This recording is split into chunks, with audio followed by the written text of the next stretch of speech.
morning, gentlemen. Welcome to my paragraph 1 board brief. We are 1st Squad, 1st Platoon, Charlie Company, tasked to attack, destroy Objective Phantom in order to deny enemy influence on the battalion DO. Our main element here is Alpha Team, tasked to attack, to destroy in order to deny key weapon systems including the M249, M320, and M3 Maz. Bravo Team is our supporting element 1. This is our security element. They are tasked to isolate in order to prevent enemy influence on the operations with the same key weapon systems as Alpha Team. Supporting element 2 is our attached weapon squad, or our attached weapon team. Tasked to support by fire in order to enable key weapon systems including the M240 Bravo.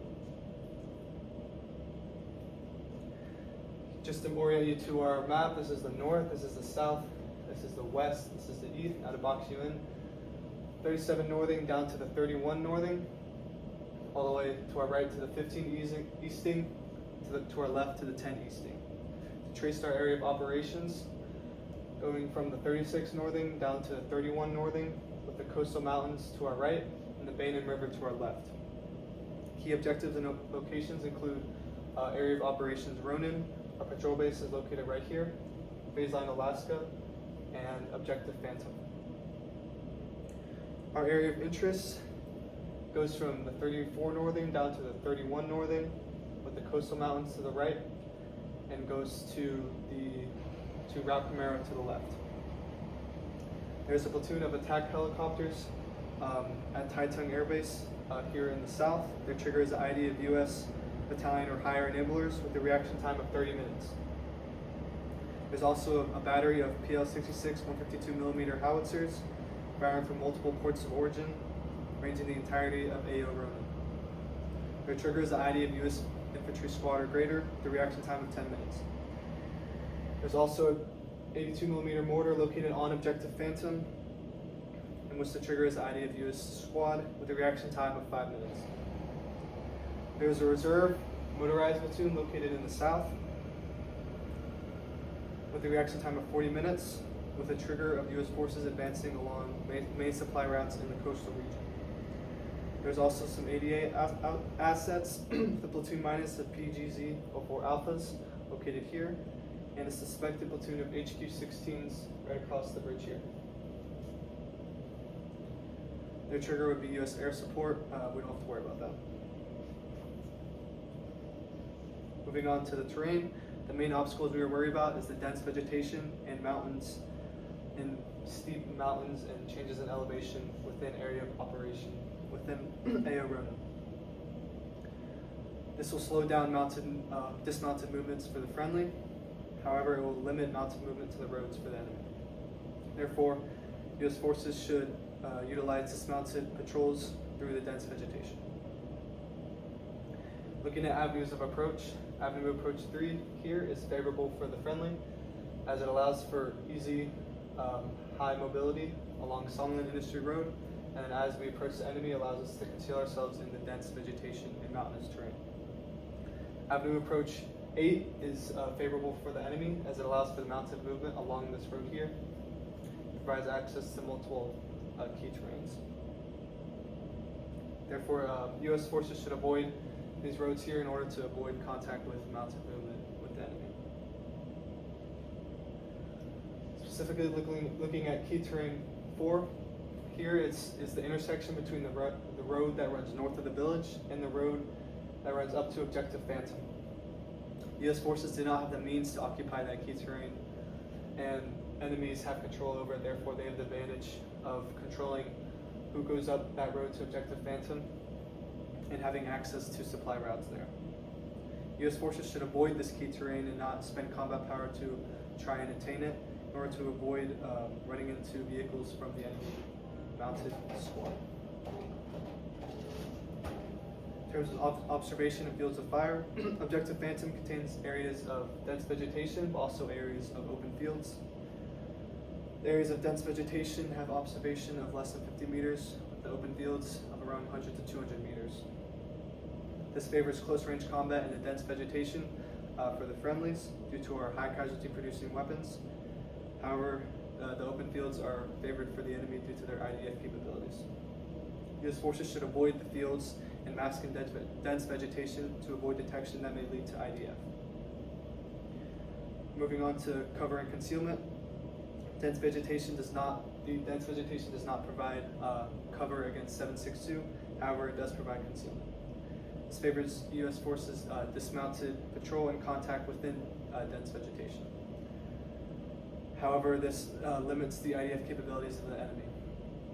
Therefore, this favors U.S. forces dismounted patrol through the dense vegetation in order to remain undetected to IDF and enable close quarter combat.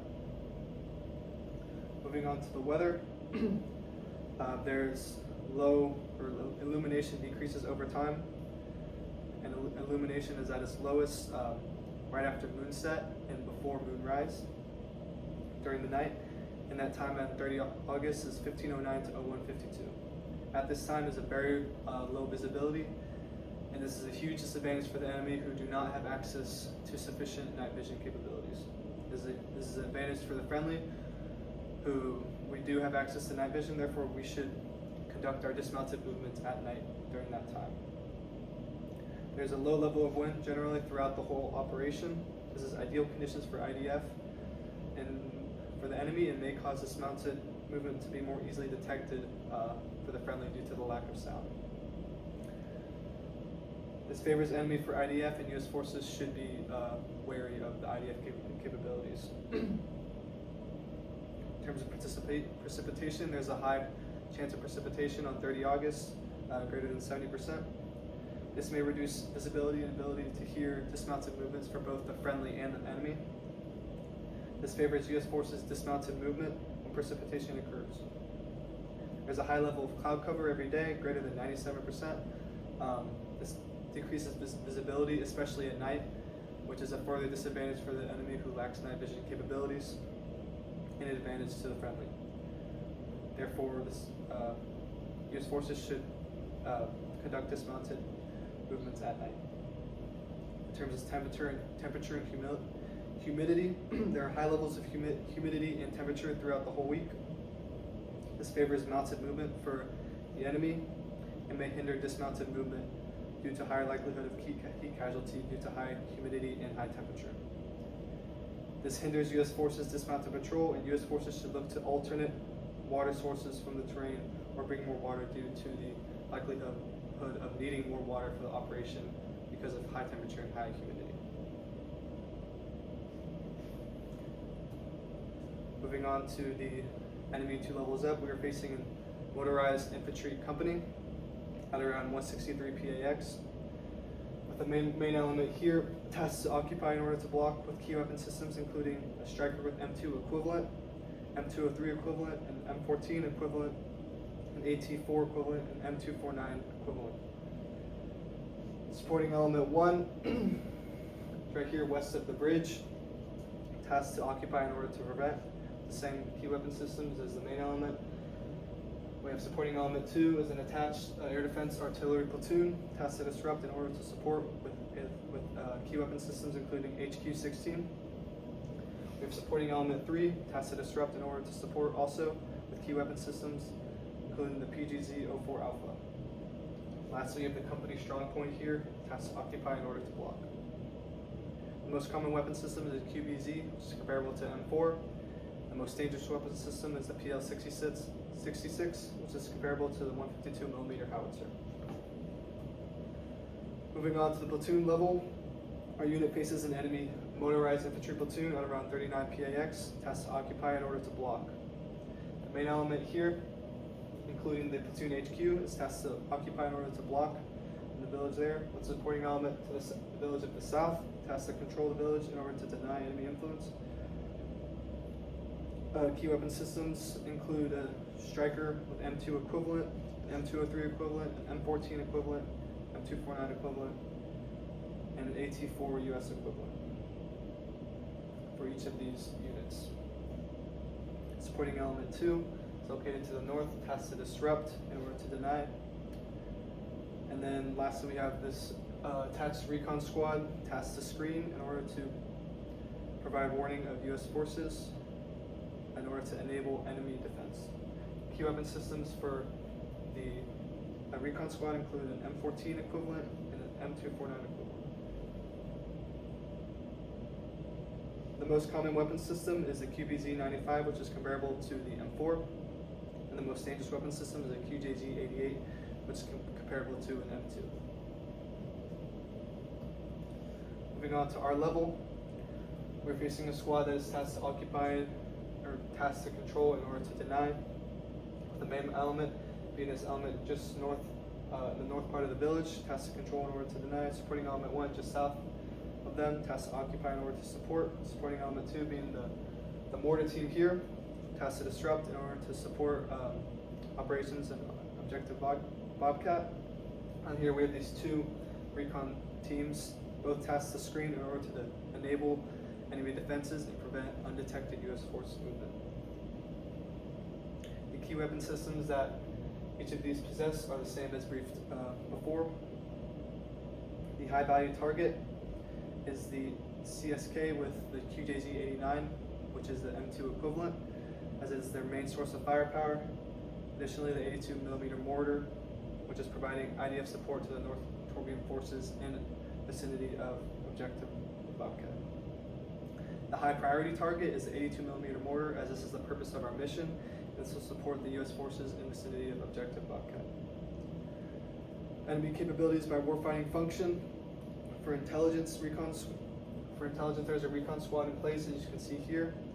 Will provide early warning of U.S. forces action. This is a strength, as the enemy will be able to maintain situational awareness of friendlies moving south.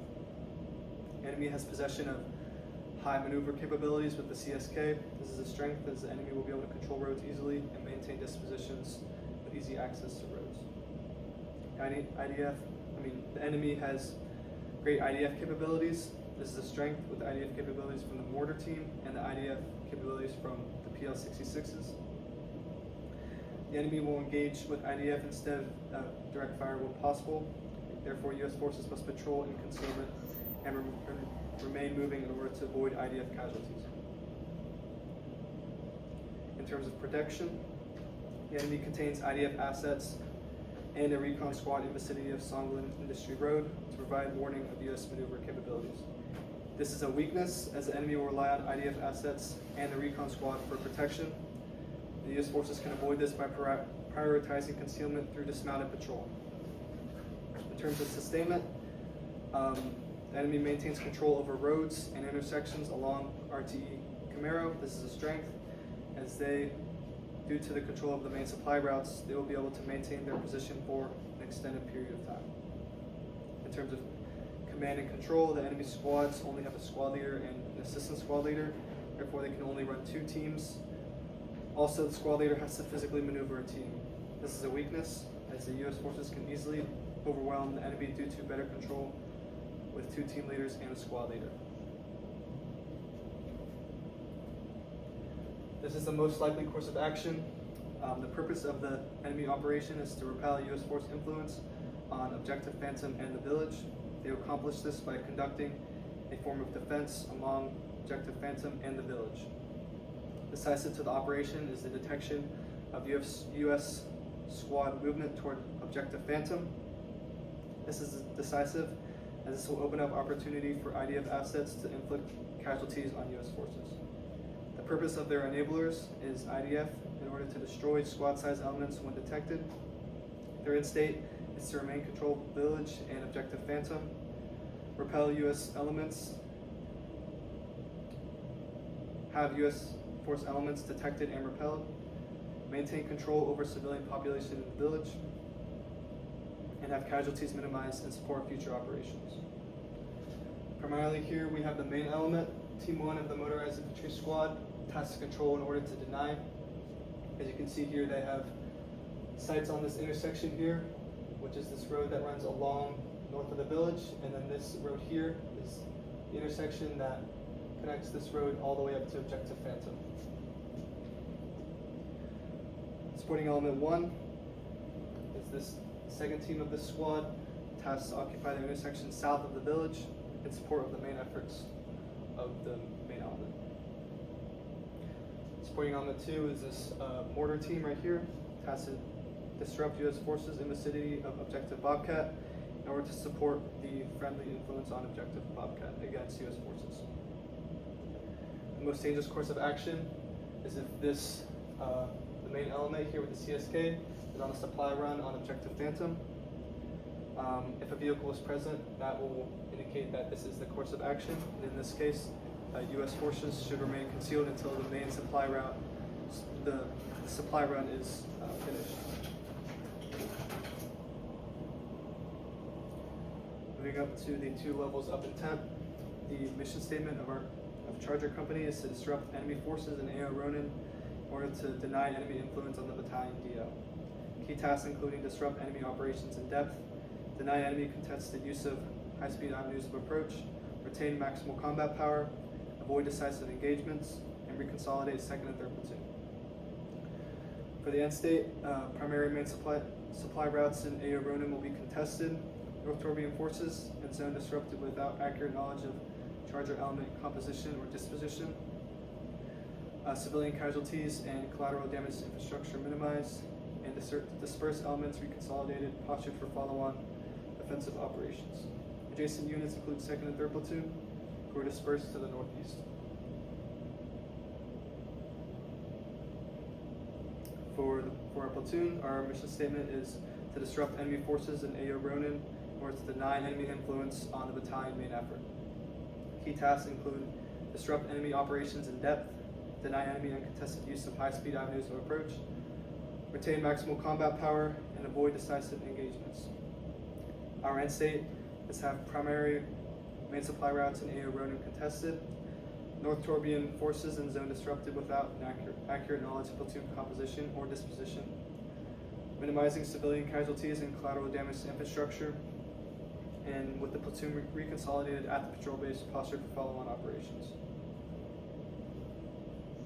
Our adjacent units include 2nd Squad here, supporting Element 1, tasked to ambush to destroy the enemy on Objective Reaper in order to disrupt enemy operations on Route Camaro. Supporting Element 2 here is 3rd Squad. They are tasked to demonstrate to suppress on Objective Ghost in order to deceive enemy of U.S. forces composition/disposition. Thank you, and that concludes my brief.